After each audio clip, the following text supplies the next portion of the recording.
piège que l'ennemi a tendu à chaque créature sur cette terre en ce temps de la fin. Laisse que toute la gloire te revienne, toi qui nous bénis au moment de la communion, qui apporte vraiment beaucoup dans nos vies, dans le nom de Jésus-Christ. Amen. Merci Seigneur. Wow. Je vous félicite pour la force et le dévouement et le sacrifice que le Seigneur nous a accordé ici ce soir. Nous allons lire l'Écriture. Apocalypse chapitre 13, verset 11. Puis je vis monter de la terre une autre bête qui avait 2 cornes, semblables à celles d'un agneau, et qui parlait comme un dragon. Shalom. Amen. Et nous avons dit que la bête qui monte de la terre, ce sont les États-Unis d'Amérique. Et de la mer, c'est l'Église catholique romaine. Et nous sommes contraints d'étudier toutes ces choses. Et essayons de positionner quelque chose afin de nous donner vraiment beaucoup d'équilibre dans la parole. Je lis ici dans la religion de Jézabel, au paragraphe 96, quand Dieu envoie un message et parle aux gens et que ceux-ci ne le reçoivent pas, alors il retire son serviteur et envoie ses fléaux. Vous voyez, nous avons dit que les fléaux ou la crise est un fléau. La crise économique, c'est un fléau qui s'abat sur l'humanité et qui désaxe en fait l'humanité. C'est un fléau. Mais Dieu, pour envoyer un fléau, il envoie d'abord un avertissement. Et il n'y a pas avertissement sans danger. C'est qu'il y a un danger et voyant ce danger, Dieu envoie donc un messager, un prophète, où il envoie des prédicateurs pour avertir, afin que les gens s'échappent au piège qui est devant eux ou au danger qui est devant eux. Il dit, alors il retire son serviteur et envoie ses fléaux, la famine et la mort, tant spirituelle que physique. Donc il y a la mort spirituelle qui doit s'abattre, c'est un fléau, et la mort spirituelle c'est un fléau grave dans nos églises. Nous voyons seulement la mort physique. Les gens ne sont pas physiquement morts, non, mais les gens sont morts spirituellement. Amen. Et c'est plus grave encore. Amen. Vraiment, plus grave. C'est comme Jésus disait que il est mieux pour vous d'entrer au ciel avec une seule main et un seul pied. Amen. Et vous savez que Jésus a dit ça. Et ce qu'il a dit, en réalité, ce n'est pas ce qu'il voulait dire. Parce que les gens vont se couper la main. Non, moi je coupe ma main parce qu'on a dit, Jésus a dit que je dois rentrer avec une seule main. Personne ne peut rentrer au ciel avec une seule main. Parce que quand tu meurs, quand tu ressuscites, tu vas ressusciter avec 2 mains. Tu ne vas pas ressusciter avec une seule main. Même si tu coupes ta main et ça t'entraîne à la mort. Mais quand tu vas ressusciter, tu vas ressusciter avec 2 mains. Et tu ne vas pas ressusciter avec un seul bras et entrer au ciel. Non. Même tu peux couper aussi, même ton pied. C'est pourquoi la parole doit être expliquée. Parce que si on n'explique pas, tout le monde va couper. On va penser même que donc vraiment, en faisant cela, tout ça. Attendez, je vais vous expliquer un peu cette écriture-là. C'est très fabuleux. Amen. Hein? Pour que vous compreniez, en fait, ça parle de toi. Tu dois être un sacrifice. Donc personne ne peut rentrer au ciel s'il ne devient pas un sacrifice. C'est ce qu'il voulait dire. Et en coupant, tu sais que quand tu as 2 mains, tu fais mieux. Quand tu as une seule main, même pour faire un travail, tu as de la queue. Si tu as un seul pied, pour faire le travail, pour marcher, tu as des lacunes. Donc avec 2 mains, tu feras mieux. Avec 2 pieds, tu feras mieux. Avec 2 yeux, tu feras mieux. Mais il parlait d'autre chose, des choses spirituelles. En prenant une parabole. Je vais vous expliquer ça tout de suite. Vous allez comprendre que l'écriture est riche. C'est très profond ce que Jésus a dit. Amen. Il voulait dire que, en réalité, Dieu, pour former l'homme, il doit ralentir l'homme d'abord. Il doit te ralentir. C'est comme Jacob qui a combattu avec l'ange. Hein? C'était à Péniel. Il a rencontré les anges. Et l'ange qui a changé son nom à Bethel. Il a combattu avec l'ange. Et là, l'ange l'a frappé dans le voiture ici. Et le reste de sa vie, il ralentissait. Et tous ceux-là qui ont croisé Christ, avant de croiser Christ, tu marchais, tu ralentissais pas. Mais tu vas remarquer quand tu croises Christ, c'est comme si tu ralentis. C'est comme si tu as coupé un pied. C'est comme si tu marches avec un pied. C'est comme si tu marches avec une main. C'est comme si tu marches avec un seul œil. Ça ralentit en fait ton physique, ton charnel. Il ralentit le côté charnel. C'est ce qu'il voulait dire. Amen. Tant que le côté charnel n'est pas ralenti, et tout feu, tout flamme là, tout. Non, c'est difficile que tu rentres dans le royaume de Dieu. Parce que tu es trop charnel. Mais lui, pour détruire le côté charnel, il est obligé de ralentir un peu, de casser quelque chose. Et en le faisant, tu deviendras forcément un sacrifice. Amen. Vous voyez? Alors il dit ici, attendez-vous à une crise. La crise, en économie, le mot crise, on peut appeler aussi dépression économique. Quand il y a crise, il y a une dépression. Tu vois quelqu'un qui fait une dépression nerveuse. Donc même son système de fonctionnement cérébral, tout ça, ça déconnecte un peu. Vous voyez, il devient comme un lézard, il devient parfois trop fâché, nerveux. C'est une dépression. Mais il y a une dépression économique qu'on appelle la crise. Et la crise a des cycles. Dans une crise, vous avez un cycle d'expansion, croissance. Mais on appelle ça l'annulus dominus. Donc, vous êtes frappé d'une illusion, parfois économique, une illusion monétaire. Vous croyez que quand vous voyez la monnaie, donc la monnaie là, vraiment ça règle tout.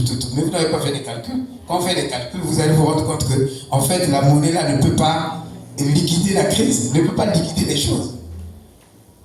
Donc, dans une crise, il y a des phases d'expansion. Ça veut dire que la courbe monte. C'est comme si vous produisez un peu beaucoup. Et il y a la stagnation, et il y a la dépression, il y a la dépression, et il y a la relance. Il y a beaucoup de cycles. Bon, nous sommes en train de parler de vos défis. Amen. Je crois qu'un mois ne suffirait pas pour que je démontre un peu les trucs économiques, parce que c'est beaucoup de détails. Il faut expliquer ça dans les détails. C'est un cours d'économie, carrément. Et c'est un cours de RI. Donc, les relations économiques internationales, c'est au travers de ces relations-là que le NOI, donc le nouvel ordre économique international, va passer. C'est au travers de ce schéma-là. On appelle ça l'agenda mondial dicté par ordre. C'est ça qui va tuer toute l'économie. Donc, il va proposer un plan économique, mais ce plan-là, c'est un faux plan économique. C'est un faux plan. Et Frère Branham dit que si le diable a un royaume, donc il a une fausse conception de l'économie dans son royaume. Et son économie est basée sur le mensonge. Même les publicités sont basées sur le mensonge. Frère Branham disait ça. On va dire que le savon là, quand vous prenez le tissu et que vous... ça va enlever toutes les tâches. Et quand on vous excite, il y a un côté latent dans l'homme qui réagit devant des spots publicitaires. Et ce côté-là, on le réveille et Même si tu ne désirais pas le produit, tu commences à désirer le produit, tu commences à désirer et tu achètes le produit, vous achetez. Donc c'est un mensonge. Amen. Voilà. Dans l'économie de Satan, c'est une fausse économie qui est basée sur des mensonges, sur des fausses attentes en fait. Il vous donne des fausses attentes. Il dit, attendez-vous à une crise ou une dépression économique, mon frère. Vous croyez avoir déjà vu quelque chose, attendez juste quelque temps. Vous n'avez encore rien vu. Vous croyez que vous mourrez d'envie d'avoir un bon brevet spirituel. Attendez un instant. Il dit que c'est maintenant, les choses sont corsées, mais pas trop. Mais attendez, nous sommes en train d'arriver là. Attendez juste quelque temps. Vous n'avez rien vu. Vous croyez que vous mourrez d'envie d'avoir un bon brevet spirituel. Vous avez besoin du baptême de Saint-Esprit. Maintenant, là, tu as besoin du baptême de Saint-Esprit, tu presses là. Je suis là, tu as besoin, mais tu n'es pas dans un état d'urgence. Mais attends que les choses commencent à s'installer correctement. Les choses s'installent. Parce que c'est un processus. Parce que quand Dieu dit quelque chose, les gens veulent un coup, ça arrive. Non. Même les jugements de Dieu sont dans un processus. Alléluia. Attendez seulement, vous désirerez ardemment entendre la parole de Dieu. C'est ce que dit la Bible.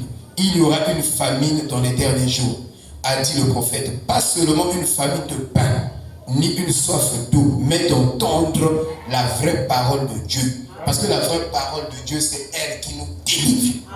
C'est elle qui nous fortifie. Et Dieu ne peut rien faire pour toi sans la parole. Et le Saint-Esprit ne peut pas descendre dans ta vie sans une parole. C'est pourquoi quand tu pries, tu dois d'abord présenter la parole. Quand tu pries, tu ne présentes pas la parole. Le Saint-Esprit, la parole est le fil conducteur de l'Esprit. Donc la parole, ça veut dire que c'est le Saint-Esprit suit seulement la parole. Quand il y a la parole, il est lié à la parole pour accomplir cela. Si je viens, je cite la parole. Je veux prier pour mon enfant, je cite la parole. Je veux prier pour ma mère, je cite la parole. Je veux prier pour mon frère, je cite d'abord la parole.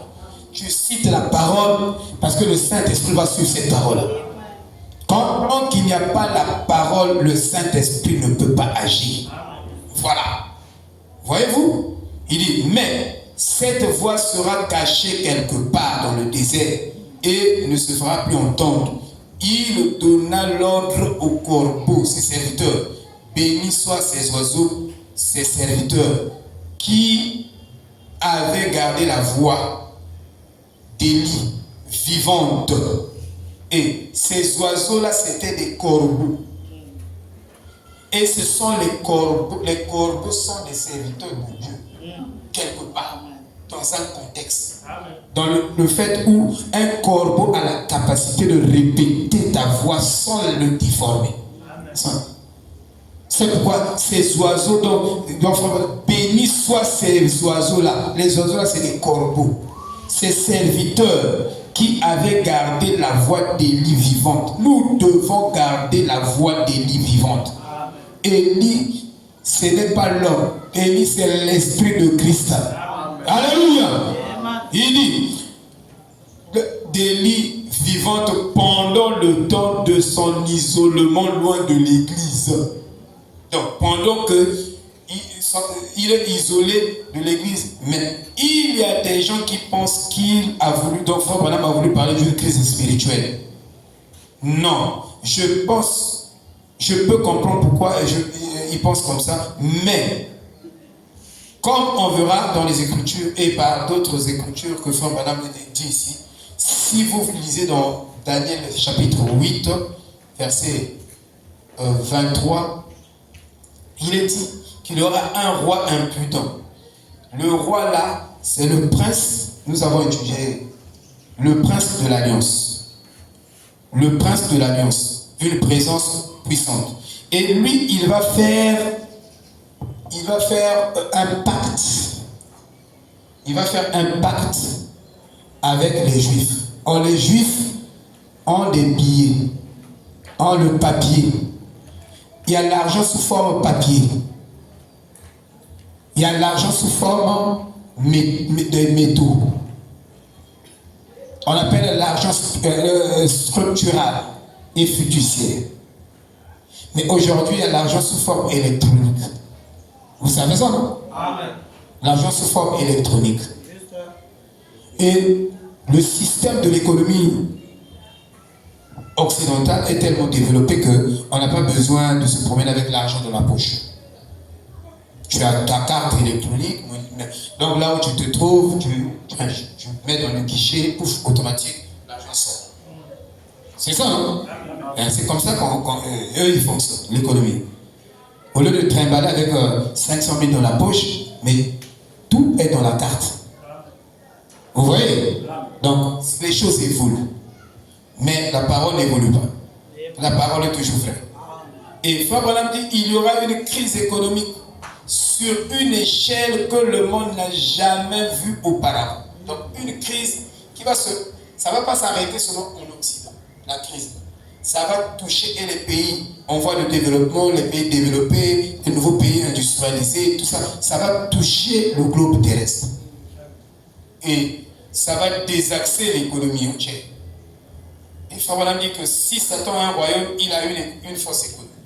Donc, en fait, c'est cette proposition de la force économique qui va amener la crise. Amen. Amen. Amen. Alléluia. Amen. Il y aura une forte crise ici. Et cette crise est prophétisée dans Psaume 119.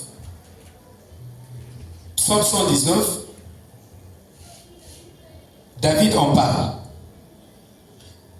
Il parle de la crise, de la détresse. Dans Luc, chapitre 21, Luc, chapitre 21, verset 25, il y aura des signes dans le temps, ainsi de suite. Il y a ce qu'on appelle, il y a une tempête solaire, il y a un phénomène qui se passe, un événement qui se passe chaque 38 ans. Ça bouleverse, ça secoue la terre. Et vous devez surveiller ces événements. Amen. En tant que fils de Dieu. Vous voyez? Donc il y a beaucoup de choses. Il y aura la détresse.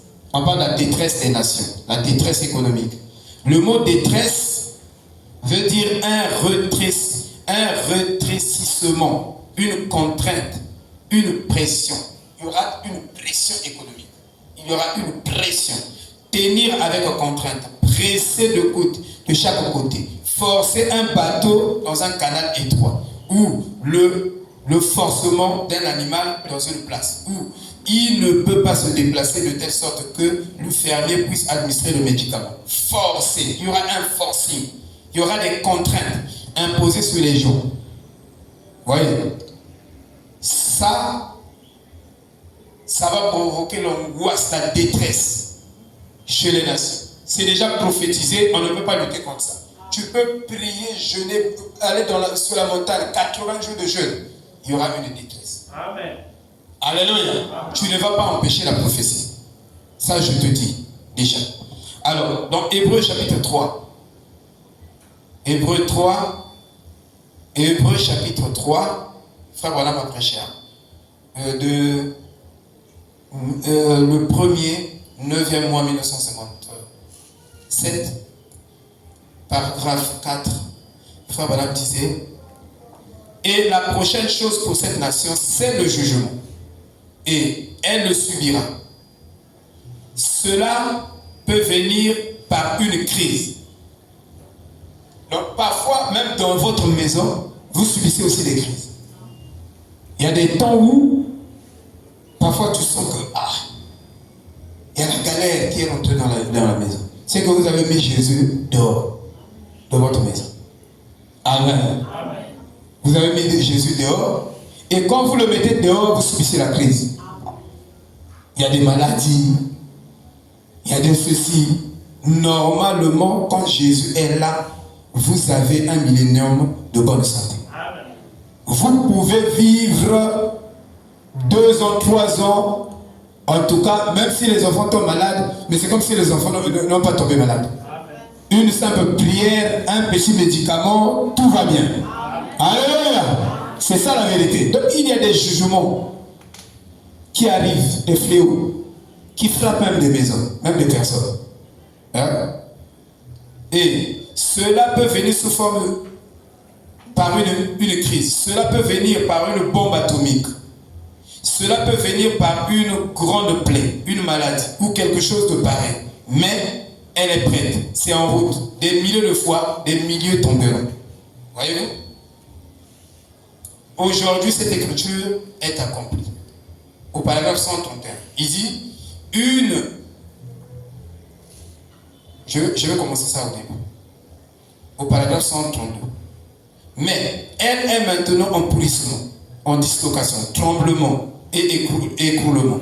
Et ils essaient d'imposer des taxes aux gens pour recouvrer de l'argent à envoyer là-bas pour acheter l'amitié de leurs amis.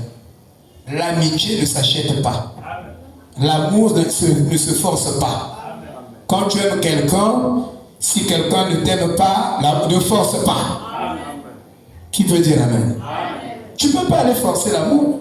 C'est toi qui auras mal. Tu as le vrai passé. Amen. Voilà. Shalom. Shalom. Papa, il y a souffrir.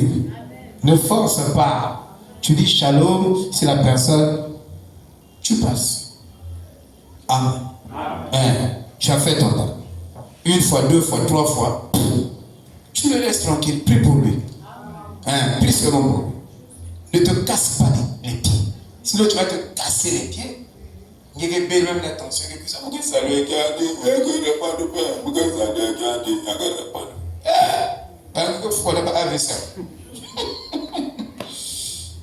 Alléluia. Ceci nous le renvoie en pleine figure. Cela que nous voulons acheter par l'amitié. Une première guerre mondiale, une deuxième guerre mondiale, et on se dirige vers une troisième guerre mondiale. Il y aura une troisième guerre mondiale. Quand ne vous trompez pas, certainement la politique est pourrie, corrompue, pourrie jusqu'à la moelle.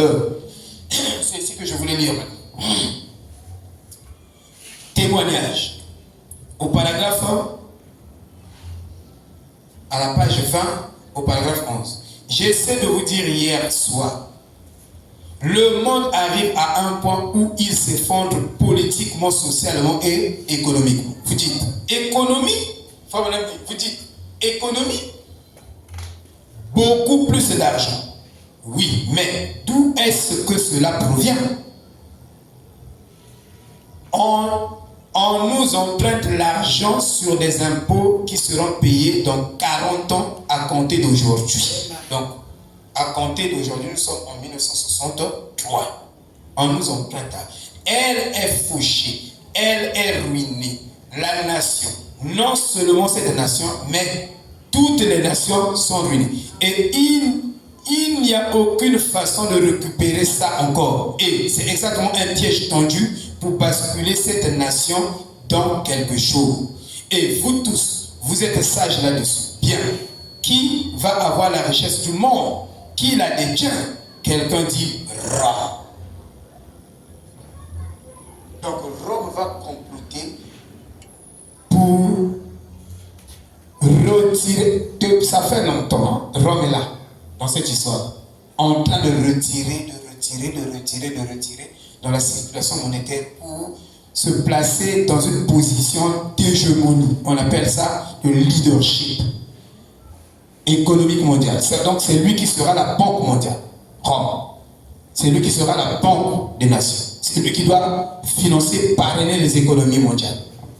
Et quand vous êtes dans cette position de monopole où il n'y a que vous qui avez ça, vous pouvez jouer avec les gens. Vous devenez incontournable. Amen. Si nous sommes dans un marché où le même produit est vendu par 5 commerçants, vous n'allez pas faire les fiers, vous les commerçants, pour jouer avec les prix. Mais si tu es le seul à vendre ce produit-là, tu es dans une position d'imposer ton prix à la clientèle. Ou si vous voulez, vous partez. Vous comprenez? Donc Rome est en train de travailler dessus. Il dit, elle elle est ruinée, la nation. Non seulement cette nation, toutes les nations. Il n'y a aucune façon de récupérer ça. Oui, c'est un piège. Il dit, et vous tous qui êtes sages, quelqu'un dit, Rome. Bien sûr, c'est elle qui la détient. Rome la détient. Et toutes les fois que nous le faisons, quand nous devenons fauchés, au lieu de ces grands négociants de tabac, whisky et tout le monde et tout le reste, veulent avoir l'argent. Il nous faut le faire. Soit changer la monnaie ou emprunter de l'argent. Et les États-Unis d'Amérique, je peux dire, est endetté vraiment au pluriel. Trop même. Et c'est un signe de la malédiction. Et vous empruntez l'argent que vous-même, vous êtes conscient que de votre vivant, vous ne pouvez pas payer ça. Donc, lesquels qui vont payer ça? Donc, les générations futures. Donc, la bouteille va aller déjà la tête. Moi, je me disais, alors,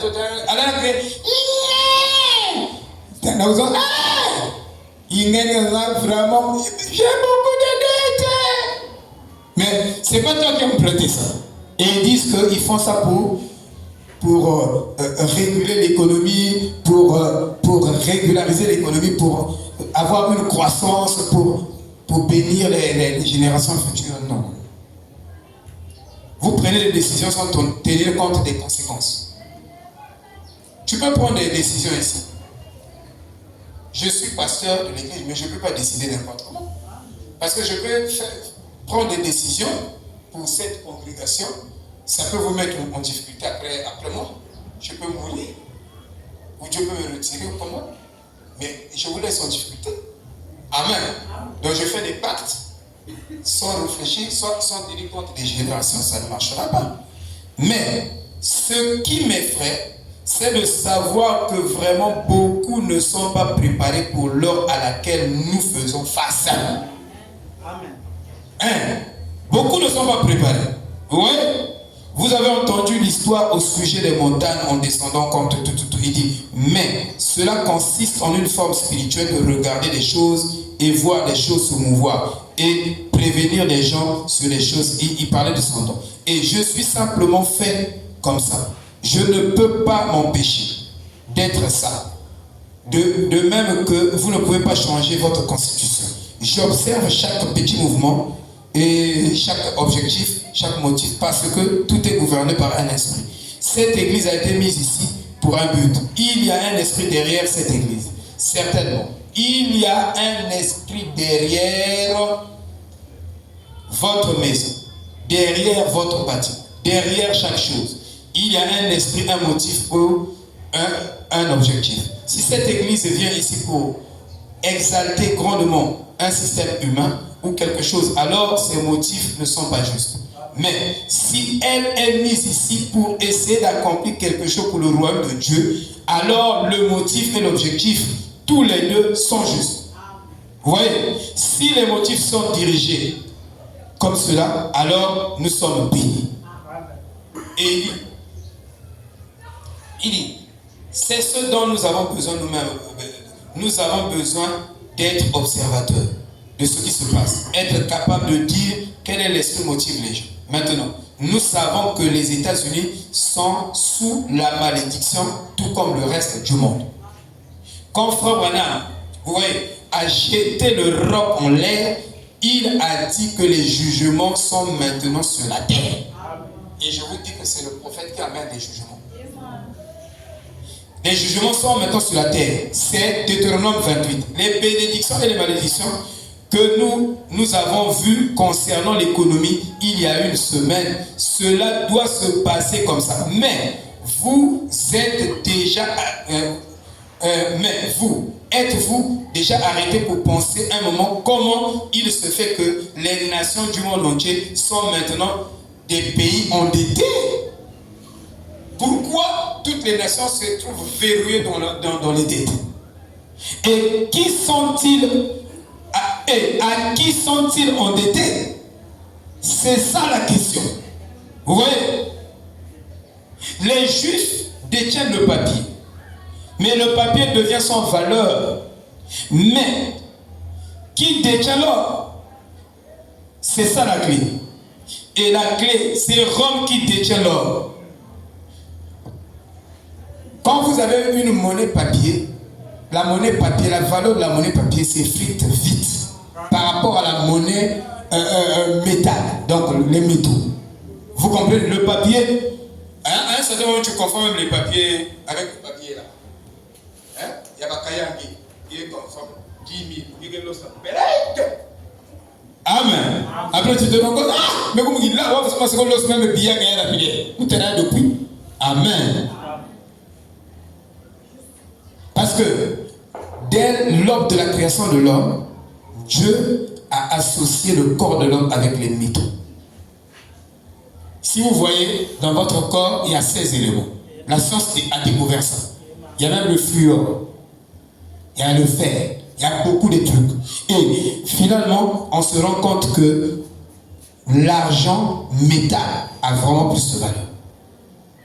Vous voyez? Et quand Rome, et vous dites, oh, on a besoin de voiture, il faut nous réunir le paquet, avec billet, il y a papier, paquet. Mais il y a papier, vraiment, c'est compliqué. Hein? Alléluia. Mais l'or là s'échange avec les papiers là. C'est ça le problème. Et Rome appuie le papier avec son or. Écoutez, l'or appuie son papier avec son or. Alors, qui possède tout? C'est Rome. Parce que c'est Rome qui doit appuyer le papier. Tu as le papier, mais tu n'as pas l'or. Donc, il faut appuyer ce papier par l'or. Je vous dis que l'or a vraiment beaucoup de valeur. Le problème est que notre économie mondiale entière est basée sur une maison en papier qui va s'écrouler. Voilà. Et Frère Branham le dit. Dans l'unité, la prochaine unité, au paragraphe 31, il dit, le monde entier basé sur cela. L'économie entière de cette nation est basée sur une fausse conception. L'économie en papier. Le surnaturel, au paragraphe 37. Frères et sœurs, notre grande Amérique et notre grande économie que nous avons, c'est en train de pourrir sous les fondations. Et un jour, je vois cela se dessiner sous nos yeux. Maintenant même, elle sera en ruine. Amen. Alléluia. Amen. Attends, je vais lire les dernières citations pour commencer à quelque chose là.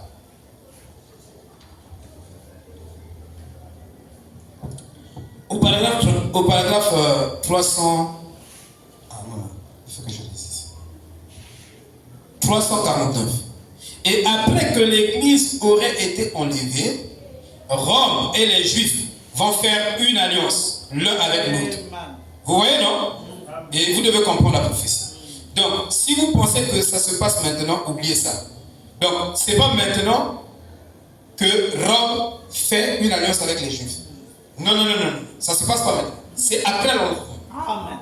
Amen. Vous devez bien situer la prophétie. Il a dit que c'est après que l'Église soit prise hors ici. La Bible a dit qu'il le ferait avec le peuple saint.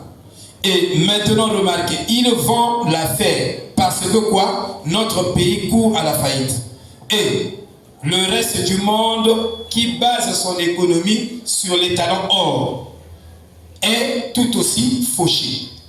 Vous le savez, si nous vivons en ce moment des impôts qui seront dus dans 40 ans, où en sommes-nous? Il n'y a qu'une seule chose qui puisse se faire, c'est de retirer la monnaie de la circulation et de rembourser les bons.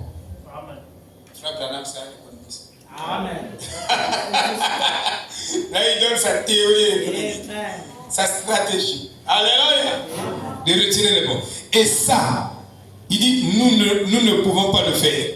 Il dit, il appartient à Wall Street. Il y a des juifs de Wall Street, il y a aussi des juifs hongrois. Mais les juifs de Wall Street vont jouer vraiment un gros rôle ici au niveau de la nouvelle économie internationale. NOI, qu'on appelle. Et nouvelle ordre économique internationale. Et ce sont les juifs qui sont à la tête de Wall Street. C'est Frère qui nous explique toutes ces choses. Le reste est au Vatican. Les juifs possèdent possède le reste à Wall Street avec le commerce mondial, nous ne pouvons pas retirer la monnaie. Il n'y a pas moyen. Et il dit, au paragraphe 354, alors, il n'y a qu'une seule chose à faire. L'Église catholique peut rembourser. L'Église catholique peut rembourser. Elle est la seule qui ait l'argent, peut rembourser les têtes même vers le Congo. Elle peut le faire. Et elle va le faire. Et en le faisant, pour y arriver, elle fera un compromis avec les Juifs pour faire une alliance. Et quand elle fera cette alliance avec les Juifs, maintenant, souvenez-vous, je prends ça dans les Écritures. Et ça, c'est Frère Branham qui dit. Et donc, quand elle le fera, qu'elle fera cette alliance, vous voyez, dans Daniel 8, versets 23 et 25, il fera prospérer les métiers. Ça, c'est Trump. Ça. Il fera prospérer les métiers. Trump veut retourner les économies dans l'auto-économie. L'auto-centrée, économie auto-centrée et autodynamique. Donc, vous centrez votre économie sur vos propres ressources. Il dit que vous là, vous venez ici faire quoi? Allez développer vos propres économies.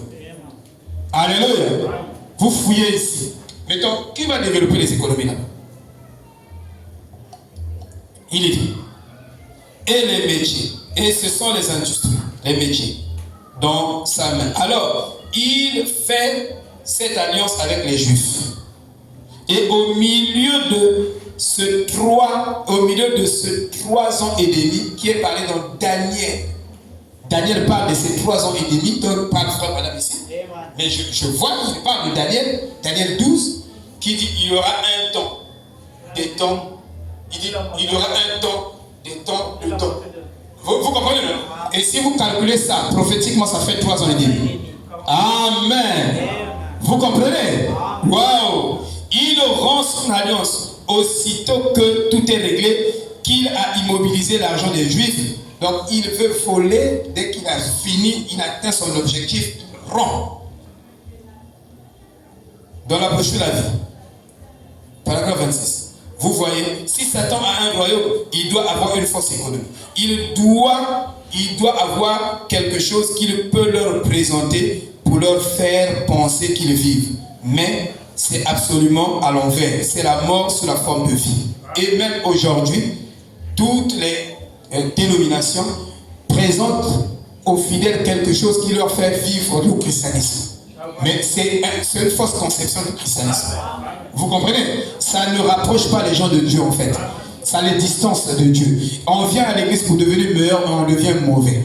Plus mauvais même qu'avant. Vous comprenez? Donc on nous présente une fausse conception des choses. On parle de l'amour, en fait, on nous parle de la haine. Ça veut dire que, frère, c'est facile d'enseigner la haine. Mais c'est difficile d'enseigner l'amour. La haine, tu peux enseigner ça facilement. Tu verras tout le monde la haine, tout.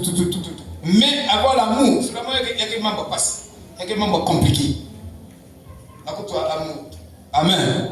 On chante l'amour, c'est comme si on chantait la haine. C'est compliqué. Hein? Que Dieu nous fasse aussi. Je vous dis, c'est médiocre. Quand on voit ça, on se pose beaucoup de questions. Alors, nous avons dit que Dieu appelle Moïse. Nous avons dit que l'économie égyptienne était brisée dans son épine dorsale par des fléaux. Et Dieu a un processus pour chaque chose, même pour le jugement. Il avertit, il supporte, il patiente jusqu'à ce que sa patience atteigne un certain niveau. Je bascule non pas dans la zone de la grâce, mais dans la zone du jugement. Dieu a supporté cette nation, ou notre nation, ou des nations. Cette humanité, Dieu l'a vraiment supporté. Mais Dieu est arrivé à un point où, comme au jeu de Noé, il s'est même repenti d'avoir créé l'homme. Parce que le mal, il dit le péché des Amoréens doit arriver au cumul, au sommet. Et en ce moment-là, ce que nous avons vu en Égypte, nous le verrons aujourd'hui, dans le 3e exemple. Quand le péché du monde, la sodomie, les homosexuels, les mariages entre hommes.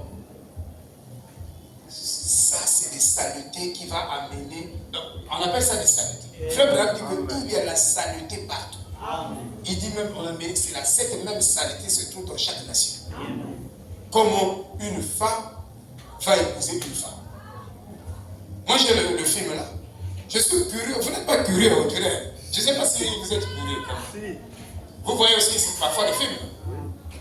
Quand vous êtes des frères du message, vous ne voyez pas. Hein? C'est la vérité. Hein? Ah, voilà Marie. Voilà. Elle est bien positionnée dans la parole.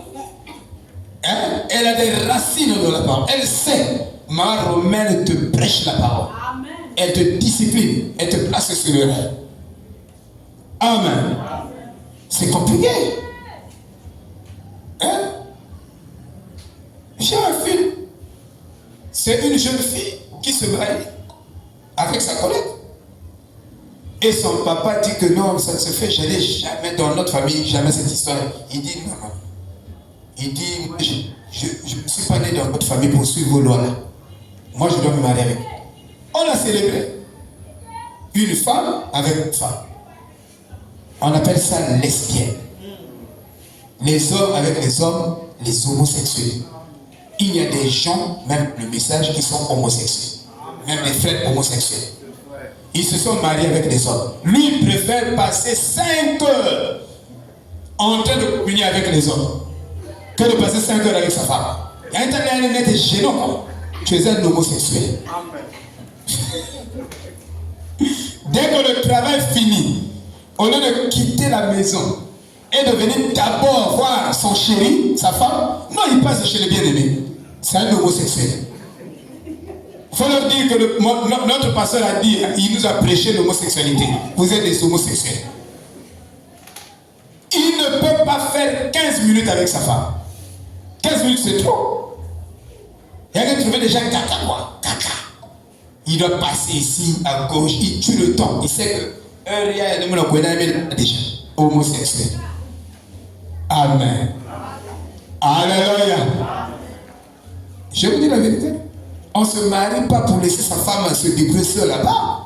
C'est ton complice. C'est ton pote.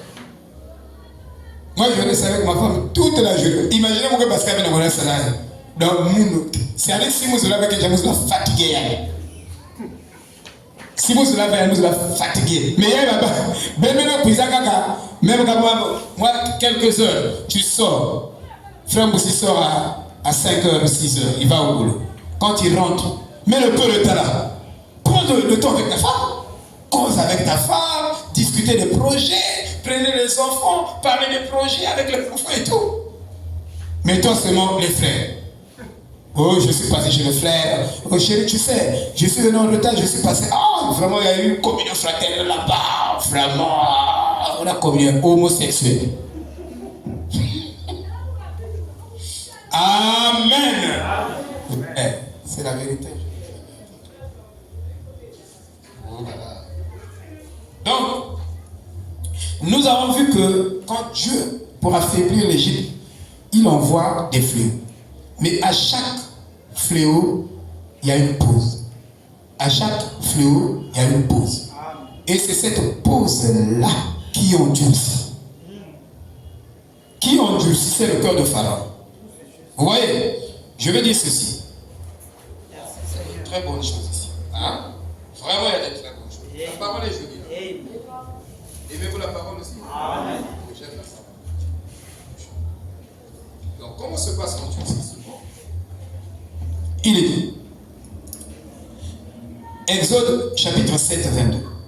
Mais les magiciens d'Égypte en firent autant par leur enchantement. Le cœur de Pharaon s'endurcit.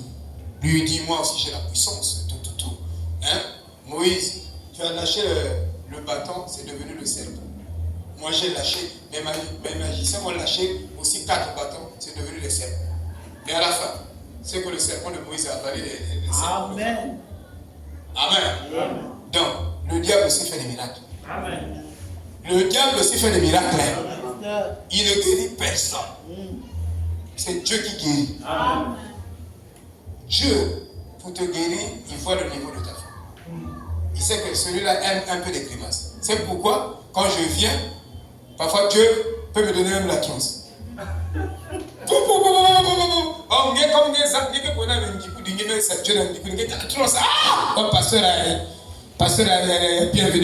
Bienvenue à Ox. Hein?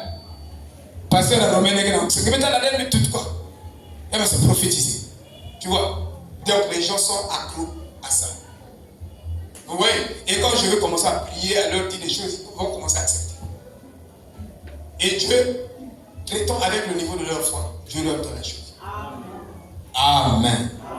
Il dit, Dieu a utilisé, il dit, la prochaine chose que Dieu utilise pour endurcir le corps de Pharaon était de donner un repos entre les fléaux. Il donnait le repos entre les fléaux. Et faites monter la pression en apportant des jugements. Il fait monter la pression.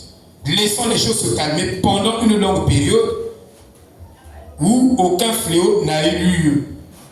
Selon Exode 8, 15, Pharaon, voyant qu'il y avait du relâche, endurcit son cœur. Vous voyez? Et c'est comme ça que les gens se sont endurcis, même dans la parole. Ils viennent à l'église, il écoute la vérité, il ne met pas la chose en ordre. Dieu ne fait rien. Dieu te regarde.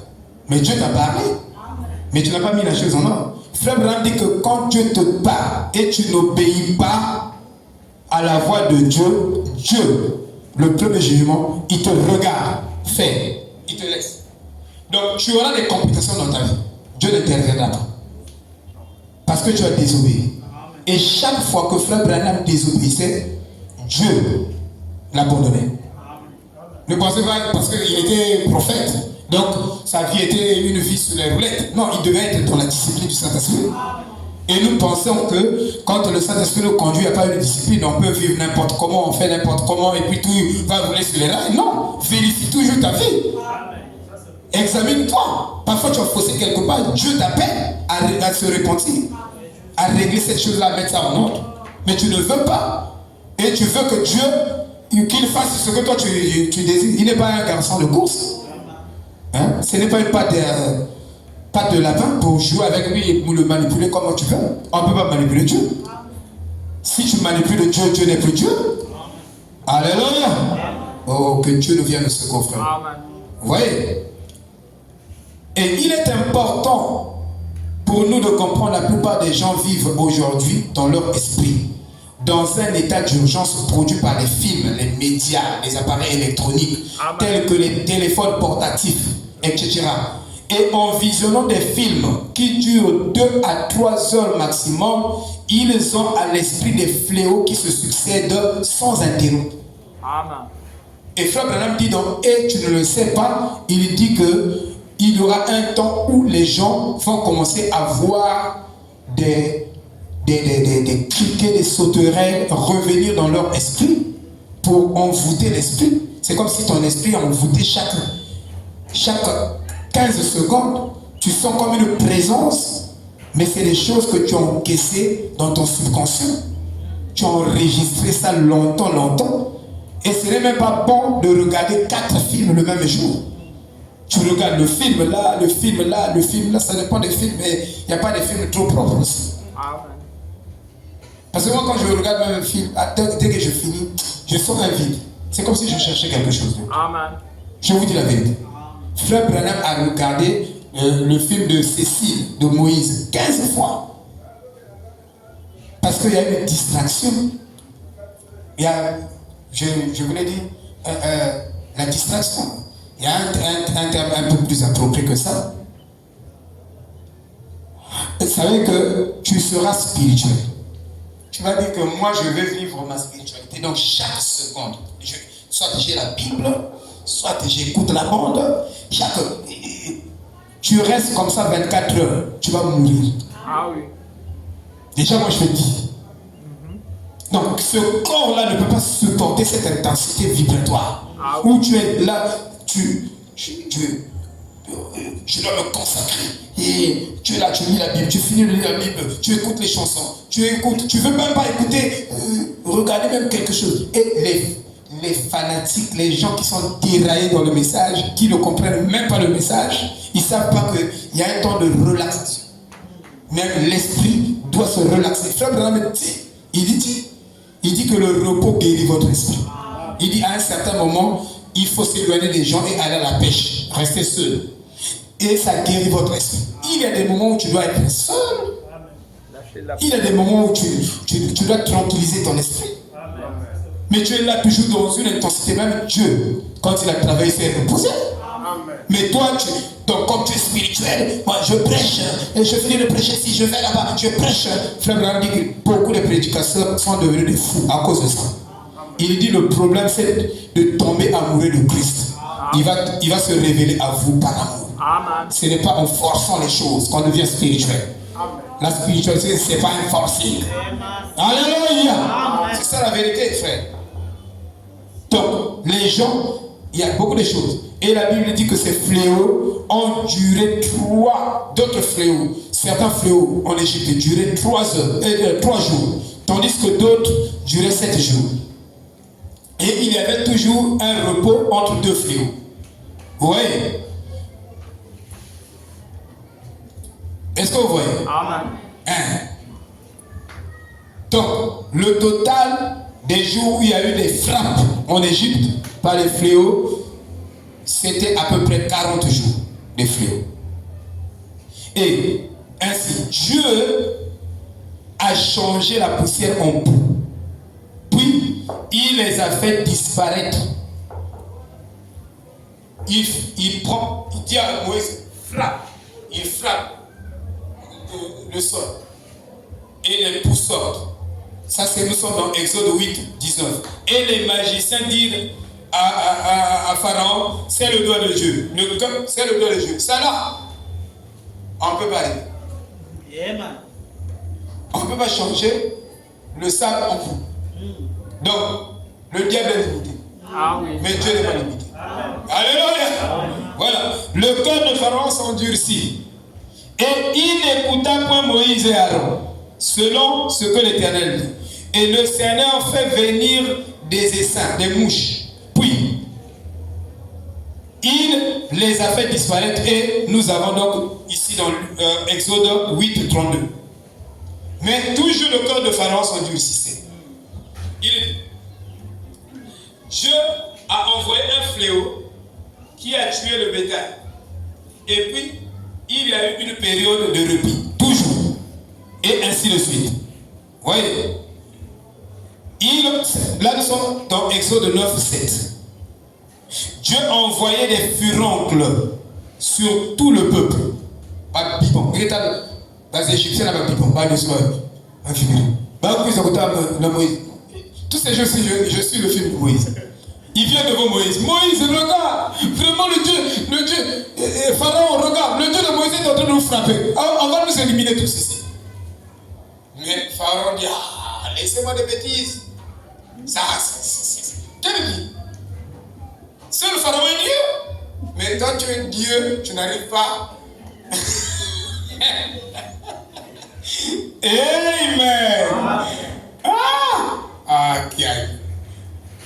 Et puis, quand ce fléau a été enlevé, nous lisons dans Exode 9, 12. L'Éternel endurcit le cœur de Pharaon.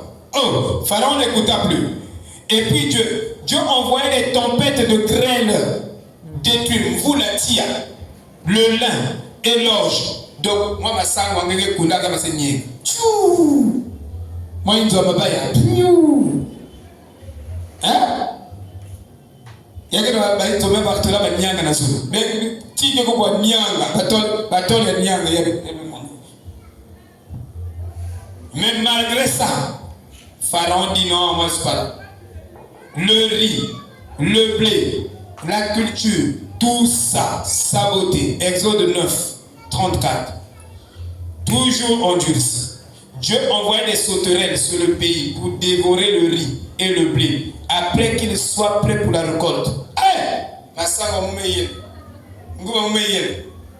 Fléau. Hein, frère? Donc un travail nul. Toutes mes peines, tout ce que j'ai enduré, à la fin, je n'ai aucune récolte. Donc j'ai sémé sans récolte. Et il y a des gens qui sèment sans récolter. C'est-à-dire, tu pries, mais tu n'as pas de réponse. Ça, c'est s'aimer sans récolter. Normalement, dans la loi de Dieu, quand tu sèmes, tu dois récolter. Tu dois avoir des exaucements à ta prière. Comment ta prière, là, depuis que tu as commencé à faire la prière, 4 prières, parce que c'est là que c'est ma vie. Change d'approche. Hein? Va comme Anne. Fais le vœu à Dieu. Les prières avec les vœux sont des prières très efficaces. Frère Fridolin ne trouvait pas l'emploi. Je vous dis. Il a fait un vœu à Dieu. Il dit, Dieu, si tu me donnes l'emploi, le premier salaire, je donne ça au pasteur comme prémisse. Frère, il m'explique que quand il partait à la Mécodec, niveau quoi? Tu as bien vu, toi tu as la maîtrise. Mais lui, niveau quoi? Bac seulement. Quand il arrive, on avait déjà clôturé. On a clôturé les dossiers, frère. Mais comme on avait prié pour son travail, moi je me rappelle le jour où on a prié pour son travail. On a fait la prière. C'était à Gémilan. On était là-bas. On a fait la prière pour lui, pour qu'il trouve l'emploi. Et quand lui il arrive, on a déjà bloqué.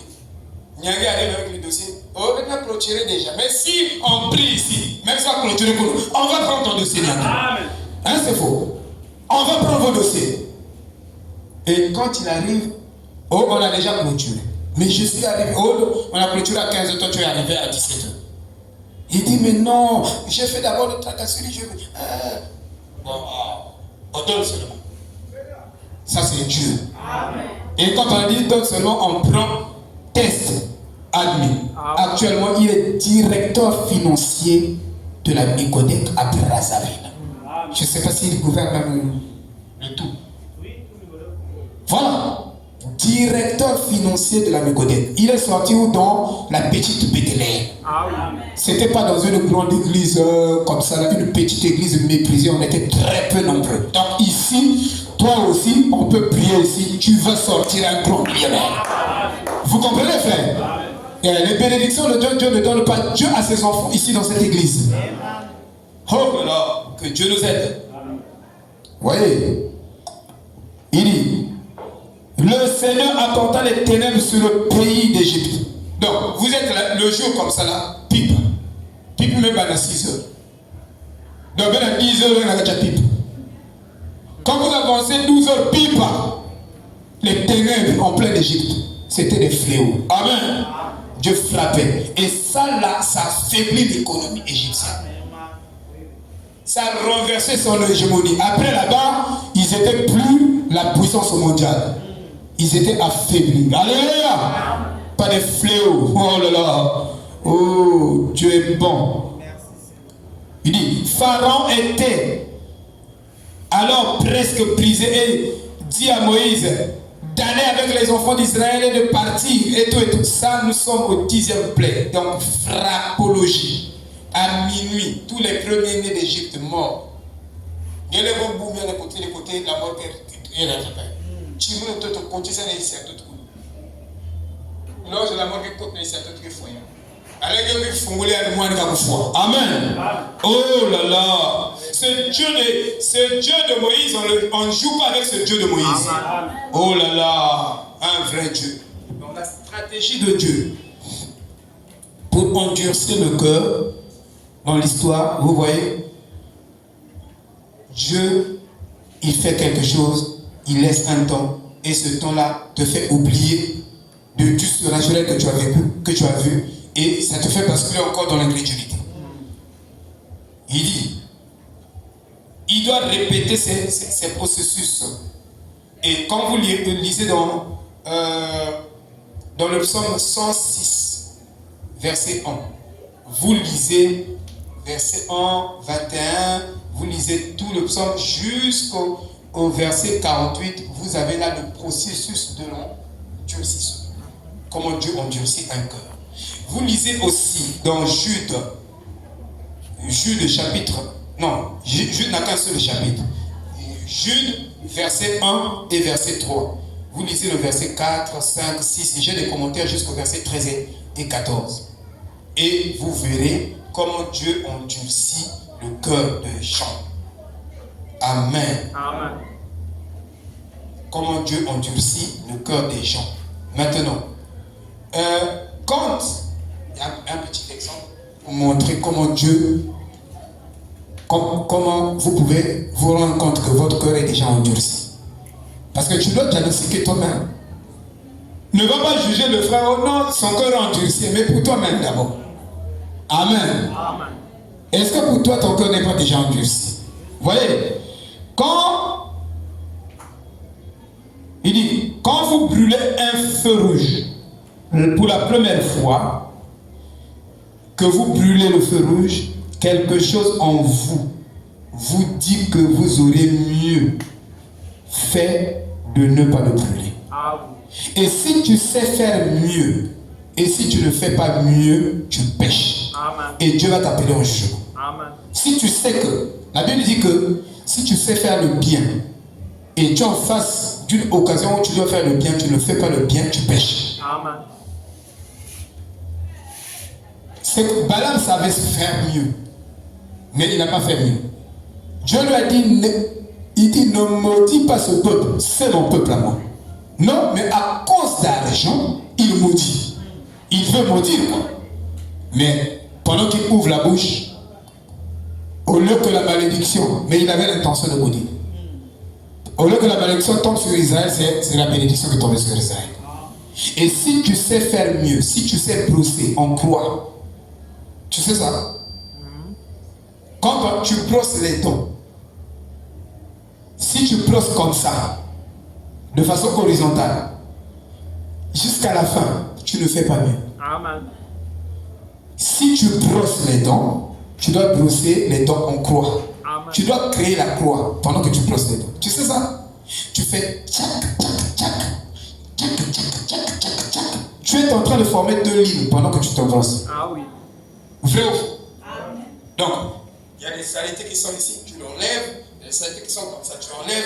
Donc, toute personne fait mieux en se brossant, il se brosse en croix. Tchac, tchac, tchac, tchac. Mais si tu sais faire mieux, si tu ne le fais pas, tu pêches. Si tu sais que ici je dois faire bien, je dois faire le bien ici, je dois faire le bien, tu fais le contraire, Dieu t'appellera en jugement. Amen. Que Dieu vraiment nous aide. Il dit, mais une fois que vous l'avez brûlé, alors la fois suivante, première fois que vous cuisez dans toi, il dit que brûler jamais feu.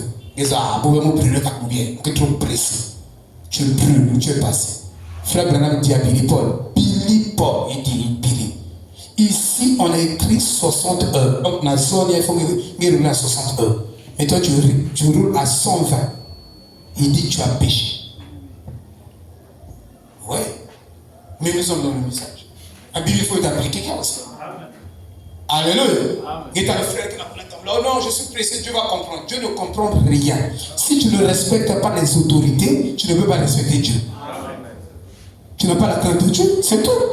Qui peut dire amen? Amen. Voilà. Donc, vous allez voir la caméra, regardez ça, l'attention. Bienvenue, j'espère que tu respectes. Hein? Mais moi, je ne respectais pas. Que Dieu me pardonne. Désolé, peut-être qu'il ne me retirer même mon attendant. Il tu es trop têtu. Maintenant, cette fois-ci, papa, si tu donnes, je ne vais plus brûler le feu rouge. Parce que tu sais, en façon de l'esprit de la personne comme même un petit enfant, tu peux façonner son esprit. Tu viens, tu bombardes son esprit. Tu fais un arbre qui est dans les lois, qui ne sont pas dans les lois de l'esprit, les lois de l'immoralité. Tu fais. Et l'esprit là, pour la première fois que tu fais, il y aura un choc. Pour la deuxième fois, l'intensité va diminuer. Au fur et à mesure, c'est en forgeant qu'on devient forgeant. Donc en le faisant, en répétant cette chose-là, en répétant, l'esprit va s'habituer à ça. Ah oui. Et quand l'esprit s'habitue à ça, tu es foiré. Amen. C'est pourquoi ton esprit qui est habitué à écouter la vérité, qui condamne ta position, mais tu ne te réponds pas, Niveau Koubakai Tungo, anti-balle. Gilet papa. On dit la vérité, tu dis oui. Me PCA. Tu es déjà foiré. Amen. Et quand tu es foiré, pour toi le bien devient le mal. Bien sûr. C'est naturel et le mal devient le bien. Normalement, un homme qui a le Saint-Esprit, quand quelque chose de mal se fait, il ne peut pas laisser ça. Il doit réparer ça. Il doit arranger ça. Sinon, il n'a plus de paix, il n'a plus de joie, il n'a plus de ceci. Shalom. Shalom, shalom.